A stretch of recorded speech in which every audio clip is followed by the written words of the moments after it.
Dami tayong pollen, oh. Oh, sa mga gusto ng pollen. Hindi ko na to aalisin dito. Ito na mismo yung ipapadala ko. Sa mga gusto. Ang ginagawa natin, harvest lang. Hindi po pwedeng mag-split ngayon. Kaya i-harvest lang natin ito. Harvest lang, walang split.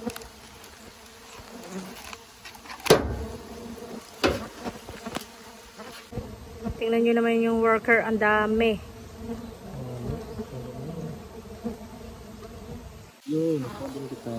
Ito yung pure. Pure. Ito talaga yung pure. Pure. Ang daming worker. Di ko na. Oh. Thanks God. Oh. Hani ka agad, oh. Makikita nyo naman. Grabe talaga. Super bless. Honey. Nandito na sa akin lahat yung worker piece. Nandito na sa akin lahat. Kaya ko ipakita yung mukha pang pangit.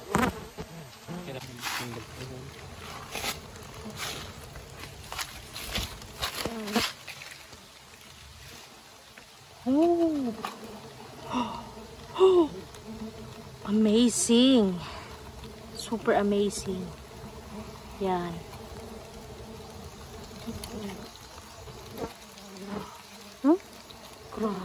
Parang tubig yung texture niya. Hindi siya masyado malapot.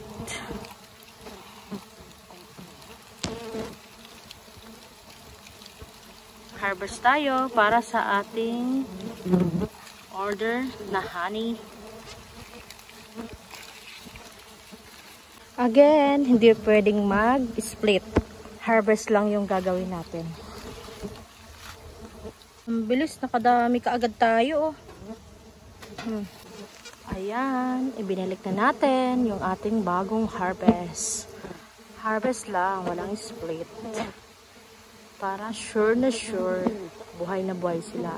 Kapag mag-harvest kayo sa mga buwan na ganitong buwan October, yung i-harvest niyo, ang harvestin niyo na colony, piliin niyo yung mga strong, yung mga mother colony.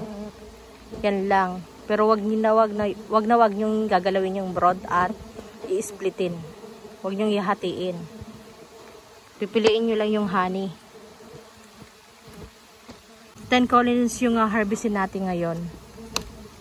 Yan, 10 colonies. Dalawa lang yung bibidyohan ko kasi may pupuntahan ako.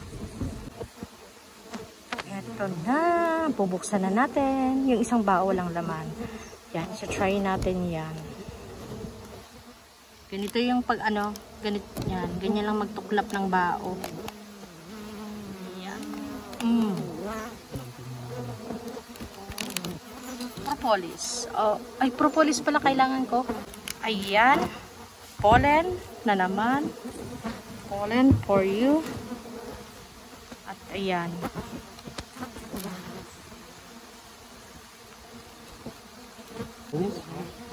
Ayan, propolis. Ito yung binibenta namin.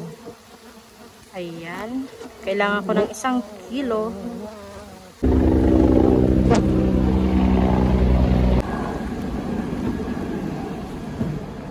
Ngayon, may dumaan. Helicopter. Sa ngayon, wala akong ipapakitang broad kasi hindi namin ito i-splitin, harvest lang. Kaya hindi namin gagalawin yung broad. Ayan.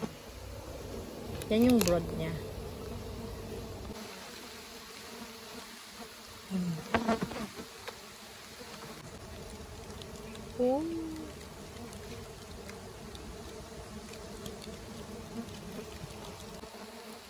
Puti at hindi naman yung kinakagat yung legs ko.